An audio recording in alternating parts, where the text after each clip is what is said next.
여러분, 혹시 이런 경험 있으신가요?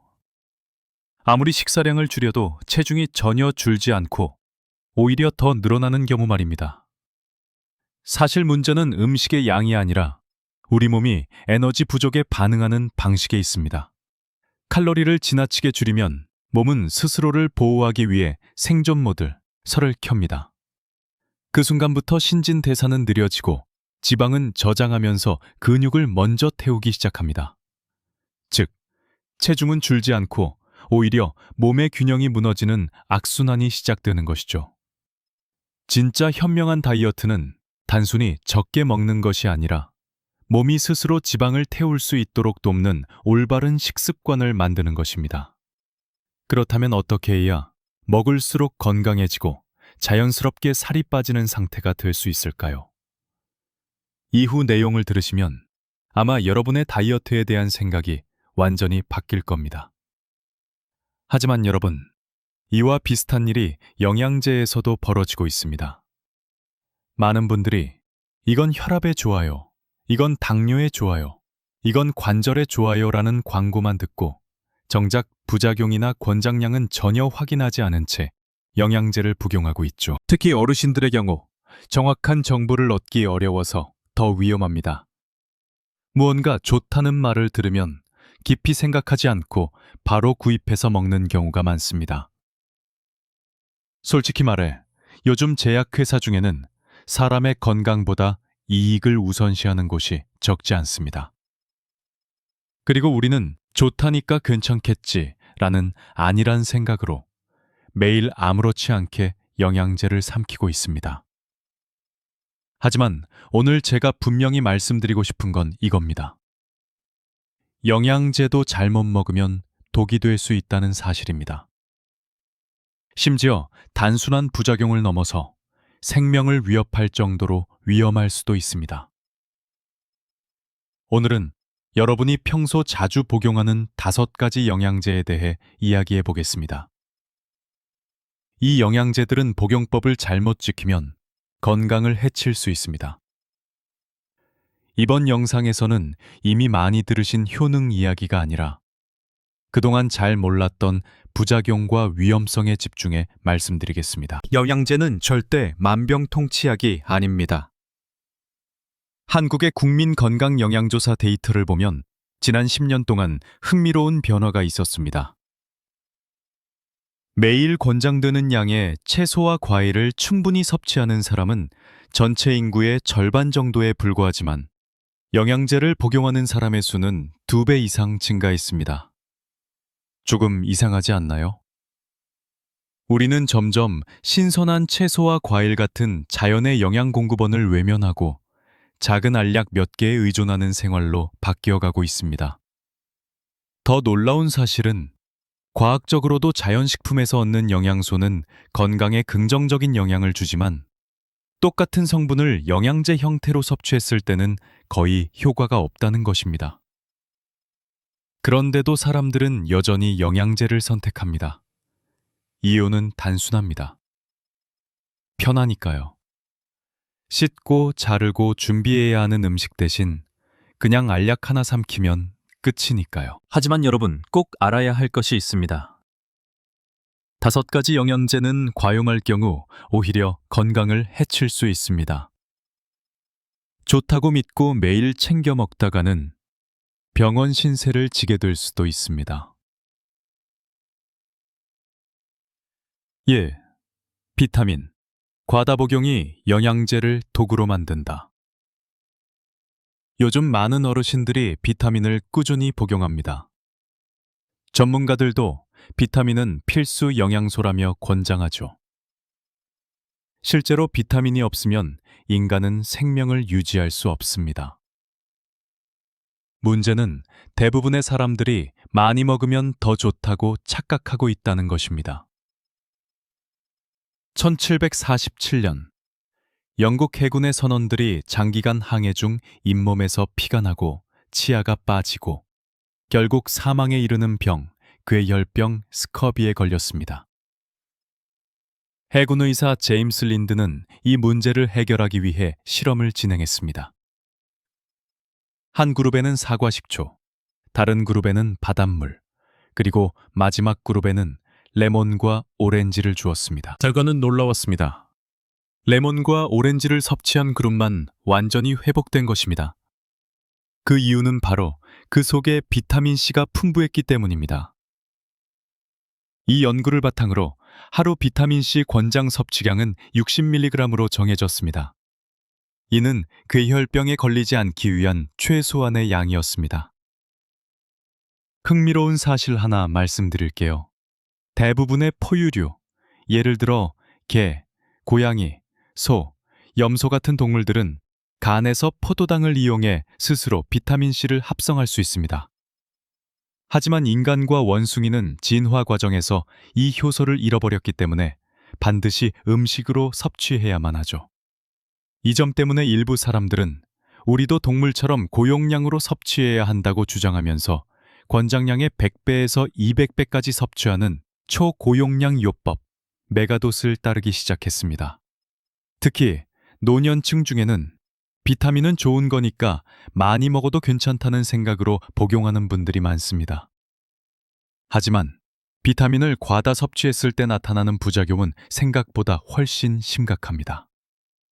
비타민 A의 경우 권장량은 700에서 900 IU 정도이지만 하루 3000 IU 이상을 장기간 복용하면 두통, 구토, 근육통, 관절통이 생길 수 있습니다. 더 심각한 것은 간 손상으로 인한 간 경변이며 실제로 사망 사례도 보고된 바 있습니다. 북극 탐험가들이 북극곰의 간을 먹고 급성 비타민 A 중독으로 사망한 일화는 유명하죠. 또한 과다 복용 시 두개 내압이 상승해 뇌 부종, 시야 흐림, 의식 저하 등의 증상이 나타날 수도 있습니다. 비타민 D는 권장량이 600에서 800 IU이지만 과다 복용 시 혈중 칼슘 수치가 비정상적으로 높아져 신장결석, 혈관 및 심장 석회화가 일어납니다.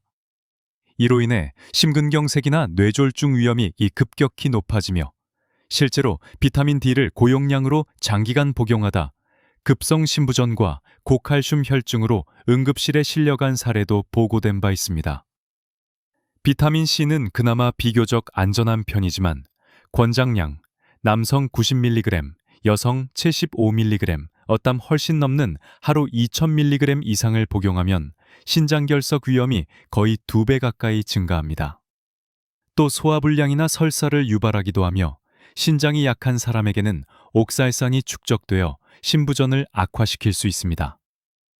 또한 약물과의 상호작용도 매우 위험합니다.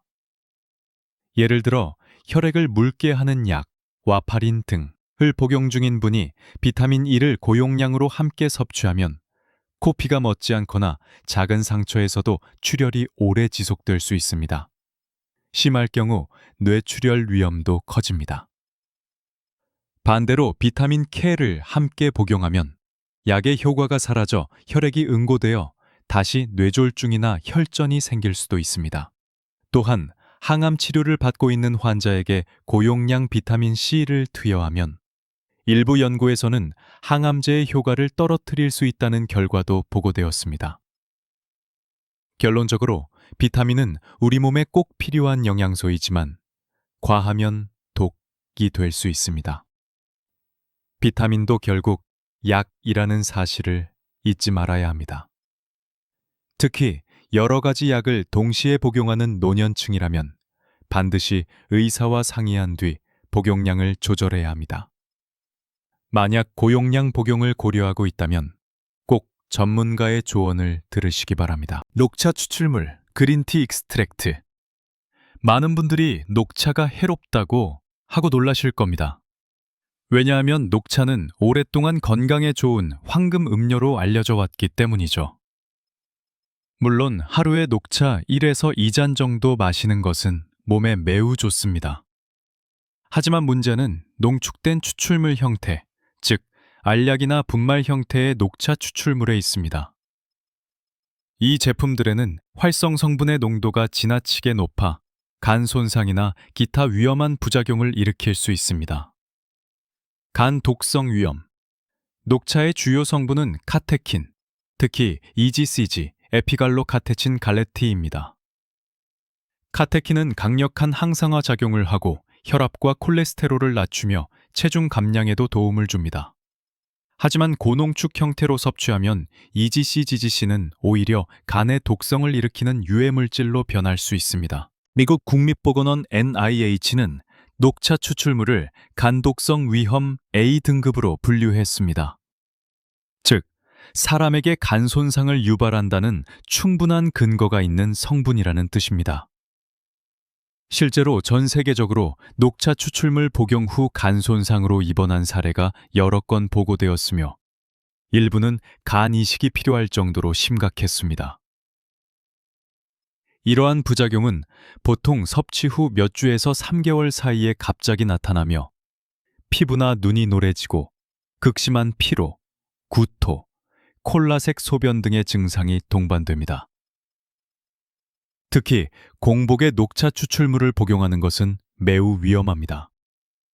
성분이 빠르게 흡수되어 간에 직접적인 충격을 주기 때문입니다. 그 외의 상호작용, 카테킨은 장에서 철분 흡수를 방해합니다. 따라서 빈혈이 있거나 철분 보충제를 복용 중인 사람은 특히 주의해야 합니다. 또한 간 질환이나 간 수치가 높은 사람에게는 절대 권장되지 않습니다. 결론적으로 말하자면 녹차 그 자체는 안전하지만 녹차 추출물은 전혀 다릅니다. 한 캡슐에 들어있는 카테킨의 양이 간의 해독 능력을 초과하면 간이 손상되고 심하면 간 이식을 해야 하는 상황에 이를 수도 있습니다. 철분 보충제 아이언 서플리먼트. 많은 분들이 피로하거나 어지러움을 느낄 때 의사로부터 철분을 보충하세요 라는 말을 듣곤 합니다. 철분은 산소를 온몸으로 운반하는 데 꼭 필요한 미네랄이며 철분 보충제는 분명히 필요한 경우가 많습니다. 하지만 여기서 많은 분들이 오해하는 것이 있습니다. 바로 많이 먹으면 더 빨리 회복되겠지 라는 생각입니다. 이건 완전히 잘못된 생각입니다. 철분 과다 복용의 위험. 미국에서는 매년 수천 명이 철분 과다 복용으로 응급실에 실려갑니다.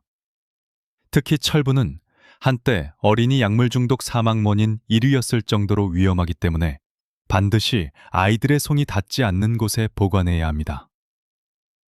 성인도 마찬가지입니다.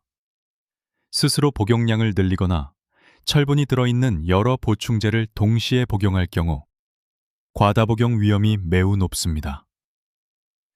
철분이 과도하게 축적되면 간, 심장, 췌장의 손상을 일으켜 결국 간경화나 심부전으로 이어질 수 있습니다.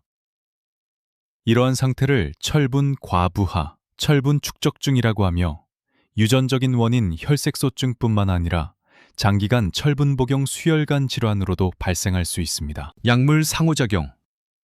철분은 여러 약물과 상호작용합니다. 예를 들어 갑상선약의 효과를 떨어뜨리고 항생제 흡수를 방해하여 감염 치료를 어렵게 만들며 칼슘과는 서로의 흡수를 방해합니다.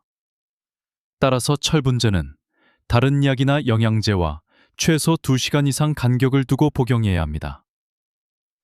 복용 시 주의사항. 철분은 비타민C와 함께 섭취하면 흡수가 잘 되지만 차나 커피와 함께 마시면 흡수가 떨어집니다. 또한 최근 연구에 따르면 매일 복용하는 것보다 하루 건너 한 번 복용하는 방식이 오히려 흡수를 높이는 효과가 있다고 합니다. 결론적으로 철분은 빈혈이 있는 사람에게 꼭 필요한 영양소이지만 정상인에게는 간과 심장을 손상시키는 독이 될 수 있습니다. 복용 전에는 반드시 혈액 검사를 통해 필요 여부를 확인하고 의사의 지시에 따라 복용량을 조절해야 합니다. 칼슘 보충제. 칼슘은 뼈를 단단하게 하고 치아를 건강하게 유지하며 근육 수축, 신경 전달, 혈액 응고에도 필수적인 미네랄입니다. 그래서 많은 노년층이 골다공증을 예방하기 위해 칼슘을 꾸준히 복용합니다. 하지만 최근 연구에서는 충격적인, 역설적인 결과가 밝혀졌습니다. 바로 칼슘 보충제를 복용하는 사람이 오히려 심근경색, 심장마비와 뇌졸중 위험이 높다는 것입니다. 혈관 석회화 위험. 독일 하이델베르크 대학교의 연구에 따르면 칼슘 보충제를 복용한 사람은 심근경색 위험이 31%나 더 높았다고 합니다. 그 이유는 음식에서 얻는 칼슘은 천천히, 균일하게 흡수되지만 보충제 형태의 칼슘은 혈중 농도를 갑자기 높여버리기 때문입니다. 그 결과 과잉 칼슘이 혈관 벽에 들러붙어 혈관이 굳고 좁아지는 석회화 현상을 일으킵니다. 그 결과 혈관은 마치 오래된 수도관에 석회가 끼듯이 딱딱해지고 좁아지며 심장으로 가는 혈류가 막히면 심근경색, 뇌로 가는 혈류가 막히면 뇌졸중이 발생할 수 있습니다. 특히 노년층에게는 치명적인 결과를 초래할 수 있습니다. 혈중 칼슘 과다. 더 위험한 것은 고용량 칼슘을 비타민 D와 함께 복용할 때입니다.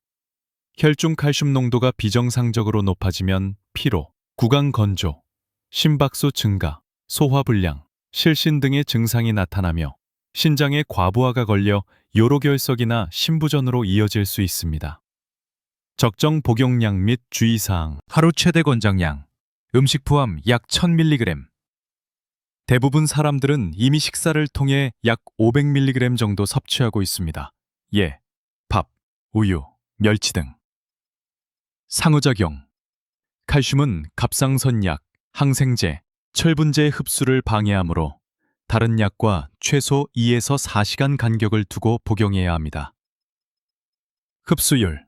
한 번에 500mg까지만 흡수되므로 1000mg을 복용할 때는 아침과 저녁으로 나누어 섭취하는 것이 좋습니다.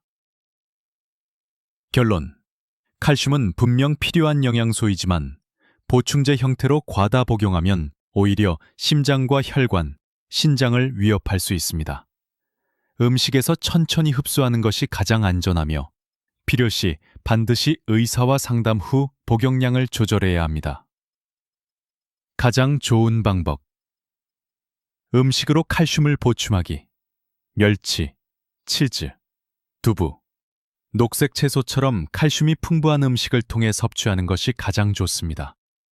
이런 식품에는 칼슘뿐 아니라 마그네슘, 비타민 K 등 칼슘이 뼈로 잘 흡수되도록 돕는 영양소도 함께 들어있기 때문에 부작용이 훨씬 적습니다. 결론. 칼슘 보충제를 과도하게 복용하면 뼈를 지키기 위해 시작한 일이 오히려 심장을 해치는 역설적인 결과를 초래할 수 있습니다. 칼슘이 혈관을 막아 심장마비를 일으키는 것은 결코 드문 일이 아닙니다. 5. 마그네슘 보충제.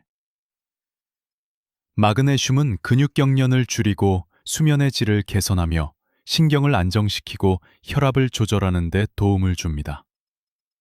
그래서 많은 노년층이 자연에서 온 성분이니 안전하다는 생각으로 수면제 대신 마그네슘을 복용합니다. 마그네슘은 세로토닌과 멜라토닌 생성을 도와 수면 리듬을 안정시켜주는 효과가 있기 때문입니다. 하지만 문제는 바로 그 생각. 자연에서 왔으니 많이 먹어도 괜찮다는 착각입니다. 과도한 마그네슘 복용은 독이 될 수 있습니다. 마그네슘 과다증, 하이퍼마그네지아. 처음에는 단순히 설사나 복통 정도로 나타나지만 점점 심해지면 저혈압, 어지럼증, 무기력감, 호흡 곤란으로 이어질 수 있습니다. 가장 위험한 것은 심장입니다. 부정맥이 생기거나 심장이 멈출 수도 있습니다. 실제로 마그네슘 과다 복용으로 인해 응급실에 실려가거나 사망한 사례도 보고되었습니다. 특히 주의해야 할 사람은 신장 기능이 약한 분들입니다. 신장이 제대로 마그네슘을 걸러내지 못하면 피 속의 농도가 빠르게 높아져 단 몇 달만 해도 치명적인 수준에 이를 수 있습니다. 결론. 마그네슘은 적정량을 복용하면 수면과 신경 안정에 도움을 주지만 과도하게 복용하면 심장 정지로 이어질 수 있는 위험한 성분입니다. 특히 신장이 약한 사람은 반드시 의사와 상의 후 복용해야 합니다. 병리 및 행동 가이드. 지금까지 우리는 겉보기에 무해해 보이지만 잘못 복용하면 오히려 건강을 해칠 수 있는 5가지 영양제를 살펴보았습니다. 바로 고용량 비타민, 녹차 추출물, 철분, 칼슘, 마그네슘입니다. 그렇다면 이제 영양제는 전부 끊어야 하나요? 그럴 필요는 없습니다. 중요한 것은 올바른 복용법과 정확한 판단입니다. 다음의 3가지 황금 원칙만 꼭 기억하세요. 1. 반드시 혈액 검사를 먼저 하기. 영양제를 복용하기 전에 내 몸이 실제로 부족한 영양소가 무엇인지 혈액 검사로 확인해야 합니다. 감으로 판단하거나 광고 문구에 의존해서는 안 됩니다. 2. 의사와 상의하기. 특히 여러 가지 약을 함께 복용하는 노년층은 주의가 필요합니다. 일부 영양제는 약물과 상호작용을 일으켜 심각한 부작용을 초래할 수 있습니다. 새 권장량을 절대 초과하지 않기. 많이 먹으면 더 좋다는 생각은 위험한 착각입니다. 영양제도 결국 약이므로 적정량을 지키는 것이 건강을 지키는 길입니다. 그리고 마지막으로 꼭 기억하세요. 자연식이 최선입니다. 채소, 과일, 생선, 견과류 등 자연의 음식에서 얻는 영양소는 인공 영양제가 절대 따라올 수 없습니다. 영양제는 보조일 뿐 절대 기적이 아닙니다. 진짜 건강은 균형 잡힌 식단, 꾸준한 운동, 충분한 수면, 안정된 마음에서 비롯됩니다. 화려한 광고 문구에 속지 마세요. 당신의 건강은 그 어떤 것과도 바꿀 수 없는 세상에서 가장 소중한 자산입니다.